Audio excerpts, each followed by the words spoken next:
오늘 우리에게 주신 하나님 말씀은 하박국서 구약성경 1303쪽에 있는 하박국서 2장 1절에서 4절의 말씀입니다.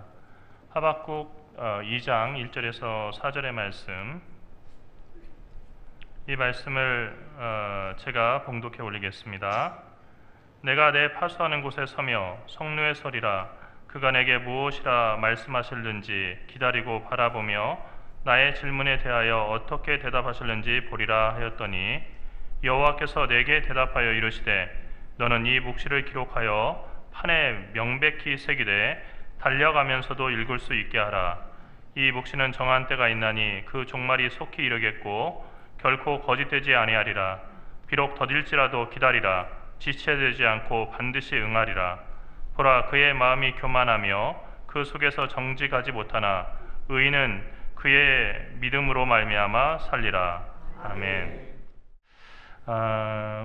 사실 성경을 읽다 보면은 그 성경의 구절이 완벽한 번역이라고 하는 것이 사실 어렵다는 것을 알게 됩니다.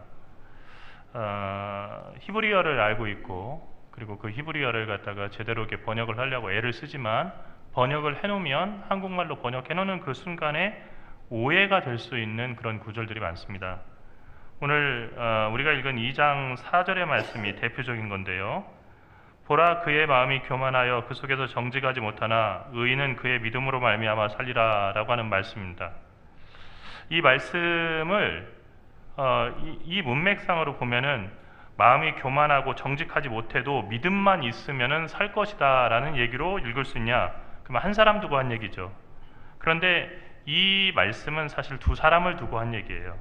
그러니까 무슨 얘기냐면 교만한 사람은 그 영혼이 그 안에서 정직하지 못하지만 의로운 사람은 그의 믿음으로 말미암아 살리라 하는 얘기입니다. 이것을 조금 원문 그대로 해석해 준다면, 교만한 사람은 그 영혼이 그 안에서 정직하지 못하지만 의로운 사람은 그의 정직함으로 산다라고 옮길 수가 있습니다. 결국 여호와께서 미워하시는 교만한 사람과 여호와께서 사랑하시는 의로운 사람의 결정적인 차이가 정직함에 있다는 것입니다. 교만함과 정직함은 공존할 수가 없습니다. 교만한 사람은 정직하지 못합니다. 반대로 정직한 사람은 교만할 수 없습니다. 우리가 교만하다는 것은 자기 자신에 대해서, 하나님에 대해서, 이웃에 대해서 무언가를 속이고 있기 때문에 가능한 일이지, 정말로 정직하면은 우리는 자기 자신을 대단하게 여길 수가 없습니다. 하나님의 복을 받고 싶으면 신명기 6장 18절의 말씀대로 하나님 보시기에 정직하고 선량한 일을 많이 해야 됩니다. 신명기서의 말씀에 의외로 많이 나오는 그 단어가 정직이라고 하는 단어입니다. 정직. 하나님이 좋아하시는 사람, 정직한 사람입니다. 가나안 땅에 와서 어떻게 살아가냐? 정직하게 살아가라는 겁니다. 그래서 신명기에서는 여호와의 보시기에 정직한 일을 행하여라고 하는 그런 그 구절들이 많이 나오죠. 약간의 번역에 있어서 여호와의 눈에 정직하게 행하여, 여호와 앞에 정직하게 행하여, 약간의 변형은 있지만 어쨌든 하나님 보시기에 정직한 일을 행하여라고 하는 이 구절을 강조하고 또 강조하고 있다는 것입니다. 모세가 전한 하나님의 가르침인 율법은 결국 하나님 앞에서 정직한 사람으로 살기 위한 가르침입니다. 그런데 교만한 사람은 이와는 반대되는 삶을 살아간 사람이죠. 교만의 본질은 거짓말에 있습니다. 교만과 거짓은 마귀에게 속한 속성이죠. 히브리어로 사탄이라고 하는 단어에는 음해하는 자, 남을 갖다가 숨어서 은근히 뒷이야기하면서 남을 음해하는 사람, 그리고 속이는 사람, 괴롭히는 사람이라고 하는 뜻이 있습니다. 어떤 의미도 사실 좋지 않죠. 어둡죠. 그리고 부정적이죠. 그러니까 사탄은 끊임없이 다른 사람들과, 한 사람과 다른 사람을 이간질시키고 음해하게 하고 그 사람을 속이도록 만들고, 그리고 옆에 있는 사람을 달달달달 볶아서 괴롭히도록 만드는 거예요. 여러분, 우리 주변에 그런 사람이 있으면은 얼마나 힘듭니까? 사실 우리가 살아가면서 인생이 힘들다는 것에 80% 이상은요, 전부 다 사람과의 관계 속에서요. 그러니까 직장 다니면서 하는 일이 힘들다, 뭐 그것도 있을 수 있죠. 어려운 일을 하니까. 그러나 그거는요, 극히 일부분이에요. 정말 힘든 것은요, 사람과 사람과의 관계예요. 요즘 교사들이요, 젊은 교사들이 이거 못해 먹겠다고 그만두는 그 교사들이 많다고 하지 않습니까? 딴 사람이 하면 되지 않은데 문제는 젊은 교사들이 대부분이 그런 생각을 한다는 거예요. 왜냐면요, 전화질이라고 하는 그 민원이 너무나 심해가지고 전화번호를 안 알려줘도 어떻게든 알아서 달달달달 막 그냥 볶고 그리고 괴롭히고, 내가 민원을 해서 뭐 앞으로 길을 막을 거다, 이런 그 전화를 몇 번 받고 나면은 여태까지 공부했던 거 그리고 어렵게 임용고시 이렇게 된 거 다 포기하고 그냥 돌아가서 빈손으로 살고 싶은 마음이 생긴다는 거예요. 참 큰일입니다. 이게 우리가 어느덧 이렇게 보면은 달달달달 사람들을 볶는데 그 기쁨을 느끼고 거기에 묘한 쾌감을 느끼는데, 이거는 사탄이 기뻐하는 거예요. 사탄은 하나님을 적대하면서 그리고 끊임없이 음해시키고 또 속이게 만듭니다. 하나님은 진실하신데 사탄은 거짓됩니다. 하나님은 교만한 자를 싫어하시고 겸손한 자를 들어 세우신다고 했습니다. 그러니까 하나님의 사랑을 받고 싶으면 겸손하면 됩니다. 겸손의 첫 번째는 입 다무는 겁니다. 말이 많다, 이 사람이 겸손할 리 없습니다. 말 많이 하다 보면 자기 자랑하게 돼 있고요, 자기를 내세우게 되는 겁니다. 말 많은 사람, 그 사람이 남에게 상처 주는 사람입니다. 하나님은 정직을 사랑하시고 거짓을 미워하십니다. 교만한데 정직할 수 없습니다. 교만하면 거짓됩니다. 근데 교만한 사람의 특징은 뭐냐면 말이 많다는 거예요. 교만한 사람은 남과 자신을 속이고 하나님을 속이기 위해서 끊임없이 뭔가를 이야기하지 않으면 되게 불안한 겁니다.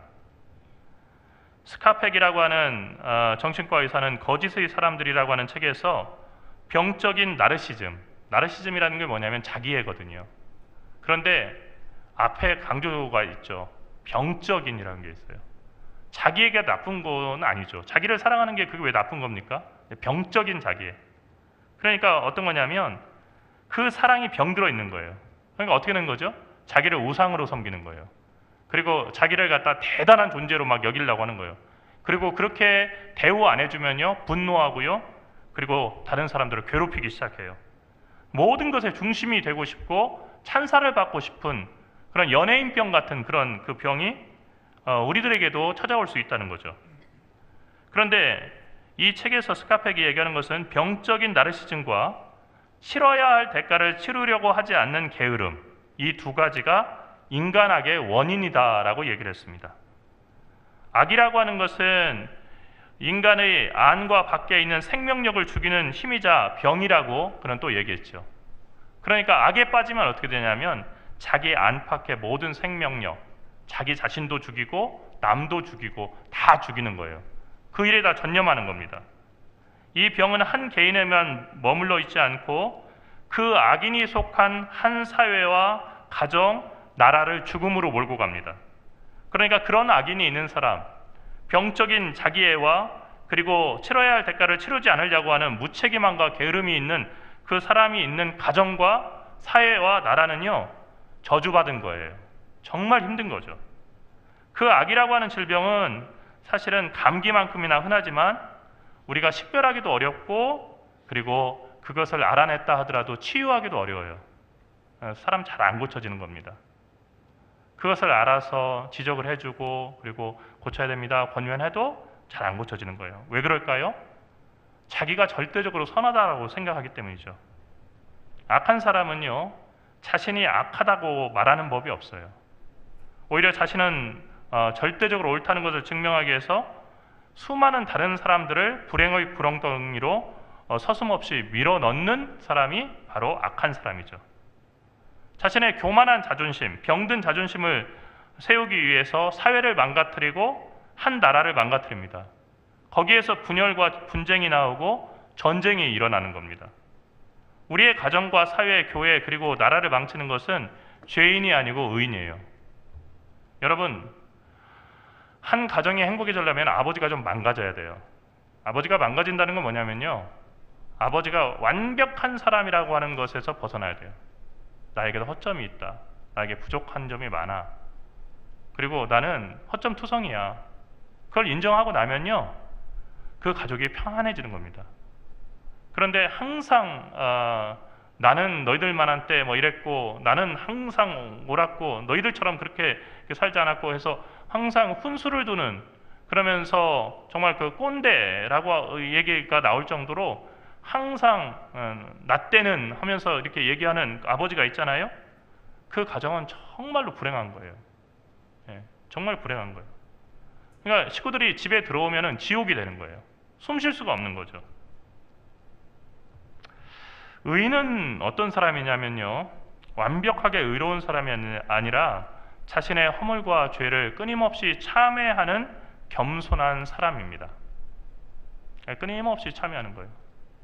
루터의 95개조 반박문에서요, 95개조 태제, 95개의 신학적인 그 질문을 갖다 얘기하면서 교회라고 하는 것을 어떤 곳으로 얘기했냐면, 첫 번째 태제가요, 끊임없이 회개하는 곳이라고 했어요.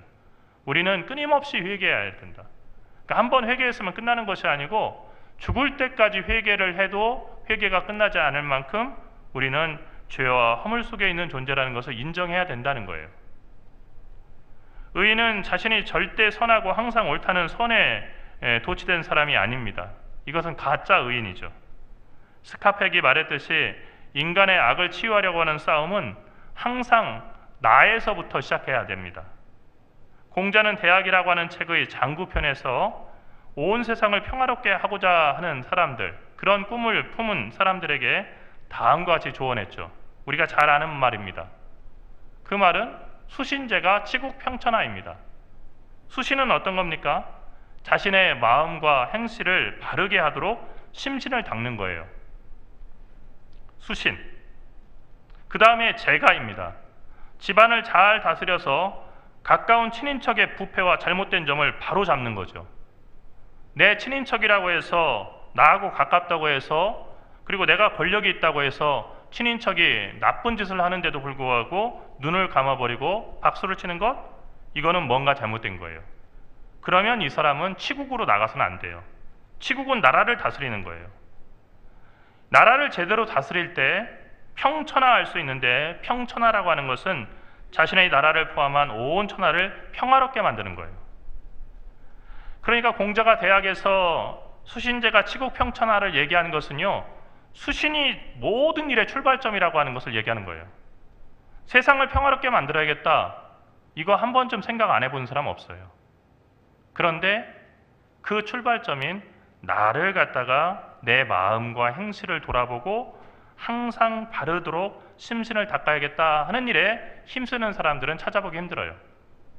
그러니까 세상의 잘못을 지적한 데는 도사예요. 다른 정치인들 비판하고, 그리고 내 주변 사람들 비판하고, 뭐가 잘못됐고 지적하는 데는 대단히 탁월한데, 자기 자신을 되돌아보는 데는 매우 익숙하지 못한 거예요. 그러니까 어떻게 됩니까? 수신이 안 되니까 제가가 안 되는 거예요. 제가가 안 되니까 어떻게 되냐면 치국을 못 하는 거예요. 치국을 못 하니까 어떻게 되냐면요, 평천하할 수 없는 거예요. 그러니까 수신하지 않는 사람은요, 아무것도 할 수 없다는 것이 공자의 이야기입니다. 수신에 실패한 사람은 욕심과 미움, 편견에 사로잡혀서 온갖 부정과 부패를 저지릅니다. 이처럼 자신의 마음이 지옥이기 때문에 한 가정을 다스릴 수가 없죠. 가족들 안에서 일어나는 부패와 잘못을 사랑이라고 하는 이름으로 감추거나 더 나아가서 그 일에 동조하기도 합니다. 제가 옥인동에 있는 군인 아파트에서 살 때였어요. 그런데 하루는 이제 월요일이라 가지고 주일날 예배를 드리니까 군목들도 월요일날 이렇게 쉬게 되는데, 월요일날 이렇게 집에서 창밖을 이렇게 내다보고 있는데 어떤 엄마하고 어떤 그 조그만 남자애하고 같이 이렇게 저희 아파트로 들어오는 거예요. 잠시 후에 보니까 자전거를 하나 끌고 가는데 자전거가 열쇠가 채워져 있어가지고 뒷바퀴를 갖다 굴릴 수 없으니까 엄마가 뒷바퀴를 들고, 그리고 아이는 그 앞에 그 자전거를 밀고 가는 거예요. 그런데 제가 딱 보니까 그 자전거가 저희 통로에 사는 어떤 집사님 딸 거였어요. 그래가지고 제가 이게 딱 보니까 며칠 전에 목사님 저 자전거 샀어요 해가지고 자랑하는 것을 제가 보고 기억을 했는데, 아, 너 너무 좋겠다, 자전거가 너무 예쁘다 했는데, 그 자전거를 그 아파트에 살지 않는 엄마하고 조그마한, 초등학교도 아직 가지 않은 것 같은 그 꼬마가 그걸 같이 들고 가는 거예요. 뭐 하는 걸까요? 훔치는 거예요. 훔치는 거예요. 그래서 제가 창문 바깥으로, 아주머니, 그 자전거 아주머니 거 아니잖아요 했더니, 이 아주머니가 자전거를 정말 부서져라고 이렇게 세게 바닥에다가 내동댕이 쳤더니, 꽝 하고 소리가 날 정도로 내동댕이 치더니 가자 하고 그냥 가버리는 거예요. 제가 이렇게 보면서 참 마음이 아팠어요. 저 아이가 어머니에게서 무엇을 배우고 이 기억이 평생 남아있다고 한다면, 이 아이는 커서 어머니에 대해서 어떤 존경심을 가지고 살아갈 수 있을까? 그러니까 순간 생각나는 속담이 있었어요. 바늘도둑이 소도둑된다. 야, 정말 나쁜 어머니구나. 정말로 남의 것을 훔쳐서 자식에게 준다. 정말로 자식이 저기 한데 자기가 그걸 사줄 능력이 안 돼서, 그래서 훔쳤다고 하더라도 잘못된 건데, 설령 그렇다 하더라도 보지 않는 곳에서 자기 혼자 그렇게 해오는 것도, 그것도 나쁜 일인데, 자식을 앞세워가지고 그 도둑질의 동료로, 공범으로 그렇게 세운다고 하는 거, 얼마나 이게 무서운 얘기입니까? 여러분, 이처럼 우리가 수신에 실패하게 되면요, 가정 안에서 사랑이라고 하는 이름으로 정말로 악한 일을 갖다가 서로 동조하기도 합니다. 집안 꼴이 엉망이 되는 거죠. 그 상태에서 나라를 다스리게 되면 온 나라가 엉망진창인 집안의 모습을 그대로 닮아가는 거고요. 그런데도 분수를 알지 못하고 온 세계의 평화를 운운하면서 큰 일을 하겠다고 움직이면은 그 사람이 열심을 내는 만큼 세상이 망가져 가는 겁니다. 소크라테스가 자주 다녔던 델포이 신전 기둥에 쓰여있던 경구가 있습니다. 흔히 소크라테스의 말로 알고 있지만은, 이것은 델포이 신전에 들어가는 사람들에게 예배를 드리기 전에 먼저 꼭 기억할 말로 기둥에 새겨놓은 말이었습니다. 그것은 너 자신을 알라라고 하는 말이었습니다. 이거 참 중요한 말이죠. 자신에 대한 철저한 판단과 치유에서 시작하지 않는 한 우리의 판단은 안전한 것이 될 수 없다는 겁니다.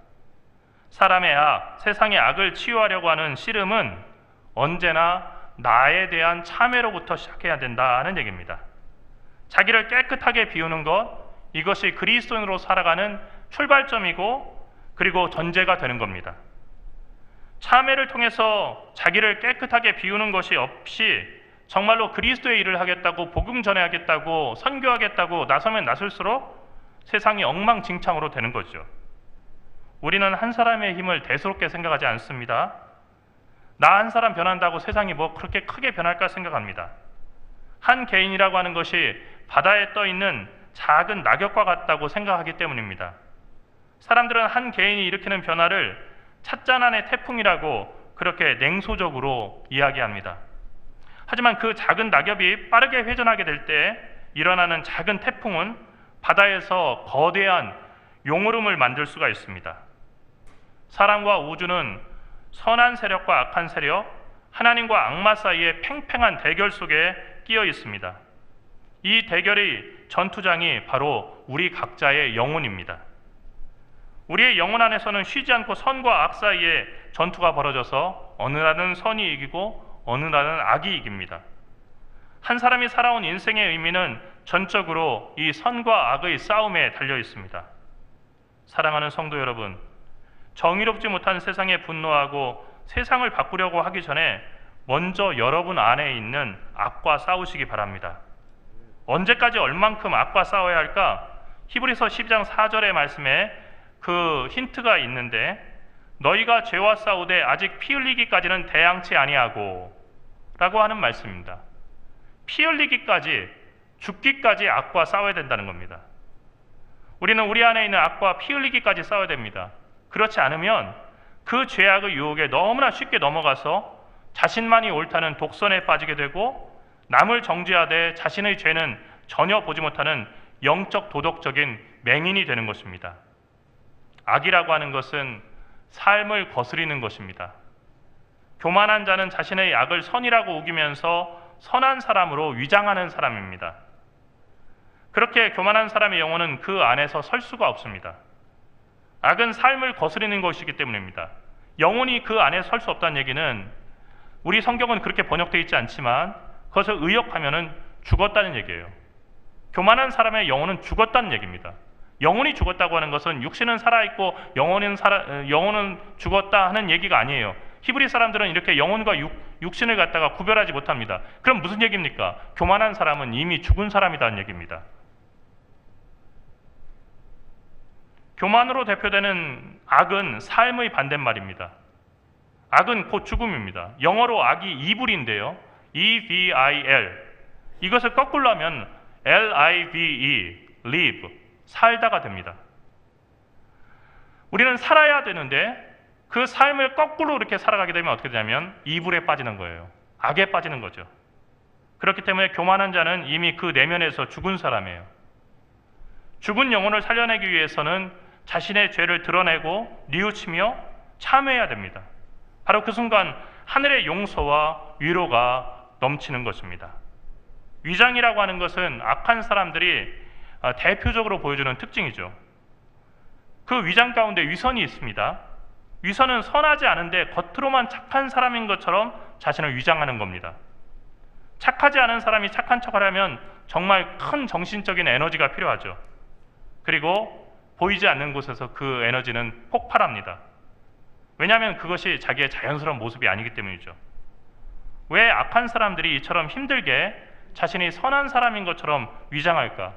너무나 많아요, 그런 사람들이요. 그것은 가면을 쓰고 살기 때문입니다. 자기의 진짜 모습을 가지고 살지 못하고요, 가면 쓰고 사는 거예요. 그 가면이 벗겨져서 자신의 참 모습이 자신과 그리고 다른 사람들에게 그대로 드러나는 것, 이것을 가장 두려워하기 때문입니다.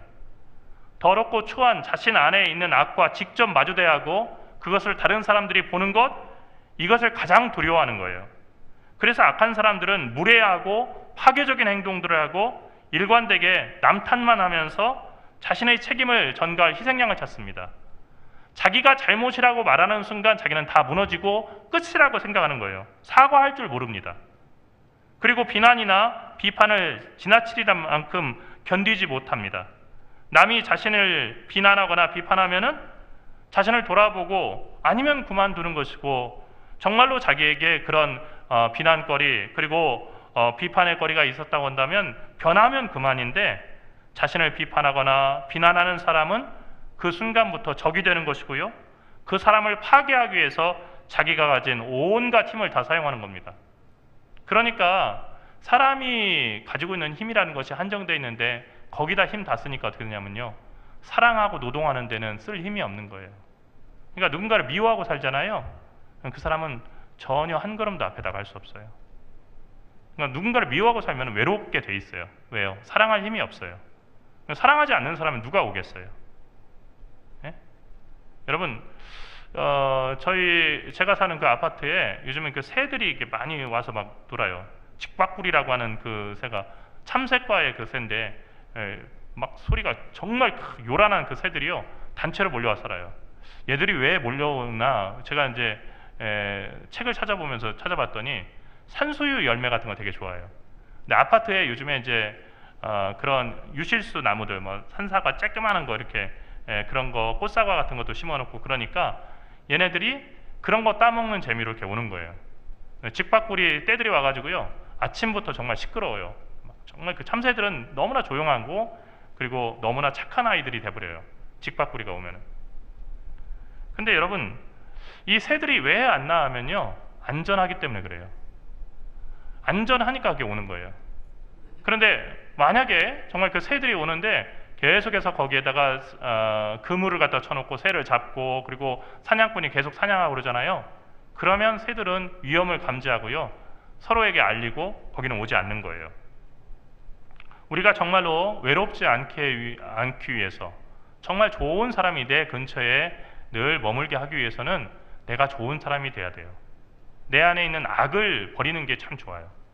그러니까 편안한 사람이 되는 거예요.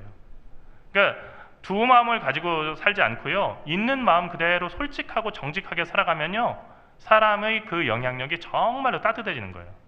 그러면 자녀들도 손주들도 가까이 오고 싶어 해요. 얘기를 붙이고 싶어 해요. 근데 자꾸만 나 자신을 갖다 가면을 쓰고 나 자신을 갖다가 옳다고 이렇게 꾸미고 싶어 하고 막 그러잖아요. 사람이 어색한 거예요. 그러니까 어떻게 되냐면 사람들이 곁에 머물지 못해요. 불편해요. 그래서 자꾸 떠나는 거예요. 나는 왜 이렇게 많이 외롭지? 사람들이 왜 나를 갖다가 알아주지 못할까? 자기 자신을 봐야 돼요. 세상이 요즘에 뭐 사람들이 변해가지고 내가 외롭다. 이거는 너무 기초적인 생각이고요. 그리고 편협한 생각이에요. 자기 자신에서 모든 걸 풀려고 해석해야 돼요. 교만한 사람은 항상 다른 사람의 인정과 존중에 유별난 관심을 가지고 있죠. 남들이 조금이라도 자신을 인정해주지 않으면 불안해하고 그리고 그렇게 인정해주지 않는 사람들에 대해서 강한 혐오를 갖게 됩니다. 결국 교만한 사람은 남의 관심과 인정을 받기 위해서 진짜 자신의 모습을 감추기 위한 속임수를 쓰게 되는 거죠. 그런데 문제는요, 이 속임수를 쓰면 쓸수록 그 교만한 사람을 진짜 자신의 모습으로부터 멀어지게 만들기 때문에 사람들은 결국 이 사람을 대할 때 불편해지고 그래서 이 사람을 떠나는 사람들이 점점 더 많아진다는 거예요. 결국 교만한 사람은 그 안에서 영원히 설 수가 없고요. 그 밖에서 정말 진정한 친구들이 설 수가 없는 거죠. 하지만 겸손한 사람은 성실과 진실함으로 살기 때문에 자신도 편안하고요. 그 편안함을 아는 사람들이 주변에 몰려 들어와서요. 편안하게 있는 거예요. 정말 편안한 사람은요. 한마디 하지 않아도요. 그 사람하고 있으면요. 정말 마음이 평안해지는 걸 느껴요. 밥을 먹으면서요. 특별한 얘기 나누지 않았는데 그 사람하고 그냥 같이 밥 먹고 있다가 오면요. 정말로 많은 즐거운 이야기를 나눈 것처럼 마음이 깨끗해지고 평안해져요. 다음에 또 만나고 싶고 내가 돈을 내서라도 그 사람하고 밥을 먹고 싶은 생각이 들어요. 왜 그러냐면 사람은 겉을 아무리 꾸며도요. 속에 있는 것이 배어 나오기 때문이에요. 속에 있는 것이 정직하지 못하고 속에 있는 것이 매우 이렇게 거칠잖아요. 그러면 겉으로 아무리 미소 띠면서 얘기해도요. 그 미소가 보이는 것이 아니고 그 미소를 지키기 위해서 꼭 다물고 있는 그리고 아드득 물고 있는 어금니가 보이는 거예요. 그래서 사람이 참 불편한 거예요. 분명히 웃고 있는데 불편한 것이 그래서 그렇다는 거예요. 겸손한 사람은 자신의 의의를 자랑하는 사람이 아니라 하나님의 긍휼과 인자하심을 믿는 사람이에요. 그래서 하나님은 긍휼하시고 인자하시니까 자신의 어두움과 그리고 허물과 죄를 숨기지 않고 하나님 앞에 그대로 내놓는 거죠. 이런 그 겸손한 사람은 의인이에요. 의인이 겸손할 수 있는 것은 하나님 앞에 솔직한 사람이기 때문입니다. 의인이 완벽하게 의로운 사람이란 뜻이 아니고 솔직하기 때문에 정직하기 때문에 하나님께서 의롭다고 인정하시는 사람이에요. 사람은 누구나 죄인이라서 의인이라고 불릴 수 있는 사람은 단 한 명도 없어요. 그러한 죄인 중에서 어떤 사람을 하나님은 유독 의롭다라고 인정하신다는 것이 성경의 얘기예요. 왜 이 사람들은 의롭다고 하실까? 이 사람들도 죄인인데 그 사람들은요 한 가지 공통점을 가지고 있는데 자기의 울타리와 자기의 생각을 벗어나서 하나님의 말씀에 비추어서 자신을 제대로 성찰하는 사람들이기 때문이에요. 의인은 복음의 핵심인 사랑을 알고 하나님의 무한한 사랑을 믿는 사람들입니다. 하나님의 사랑을 알고 그리고 하나님의 사랑을 믿기 때문에 자신의 상처, 자신의 연약한 부분, 허물과 죄를 드러낼 수 있는 용기가 있는 사람이에요. 의인은 정직하신 하나님 앞에서 항상 성실하고 정직하게 살고자 애쓰는 사람입니다.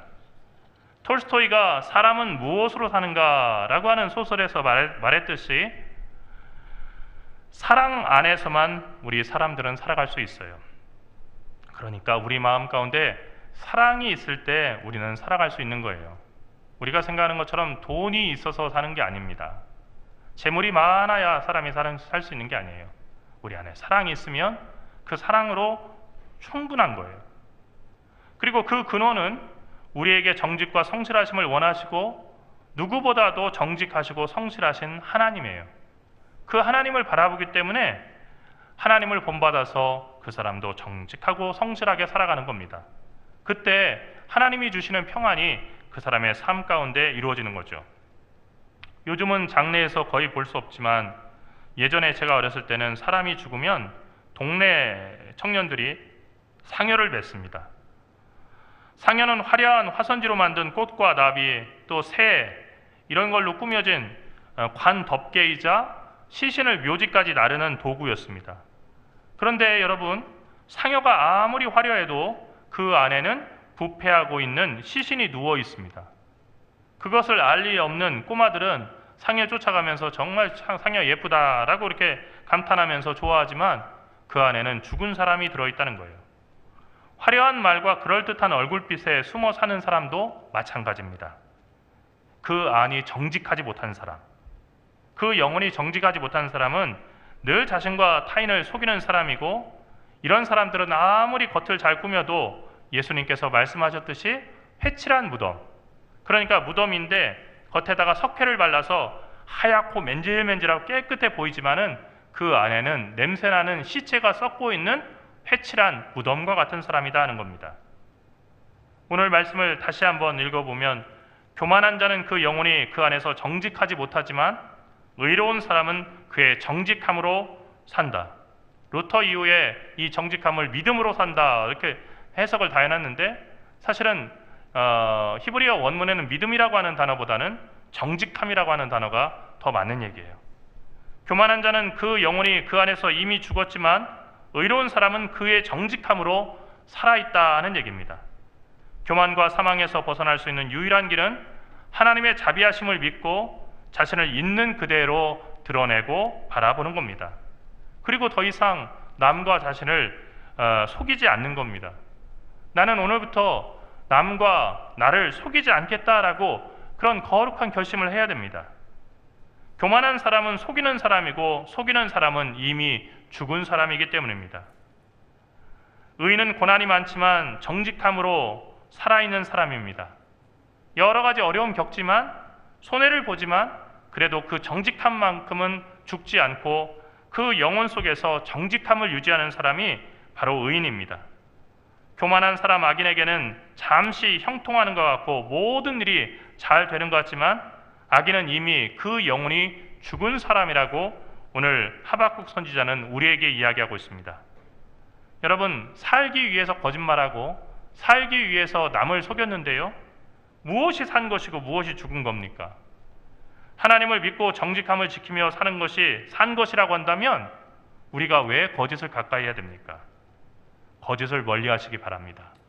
정직함을 여러분의 마음 가운데 늘 품고 하나님의 정직함, 하나님의 성실함을 본받기 위해서 날마다 성령의 음성을 듣고 성령이 우리에게 당부하는 대로 이끄시는 대로 살아가시기 바랍니다. 의인은 믿음으로, 아니 정직함으로 말미암아 살 것입니다. 기도합시다. 살아계신 하나님, 은혜와 사랑을 감사합니다. 우리가 살면서 살아남기 위해서, 그리고 다른 사람에게 창피를 당하지 않기 위해서 스스로를 속이고 거짓말하며 그것을 너무나 당연한 것이고 나만 하는 것이 아니라 다들 그렇게 산다라고 저희가 정당화하며 살아왔던 것을 떠올리며 이 시간 참회합니다. 저희의 거짓된 말과 거짓된 표정, 그리고 저 거짓된 행동, 저희의 모든 위선과 그리고 악으로 똘똘 뭉친 위장으로부터 저희를 구원하여 주시옵소서. 이제 주님 앞에 정직한 사람 되게 인도하여 주시옵시고, 죄를 가지고 정말 주님 앞에 서는 그 순간, 마지막 순간까지 참회하고 몸부림치다가 주님 앞에 서게 인도하여 주시옵소서.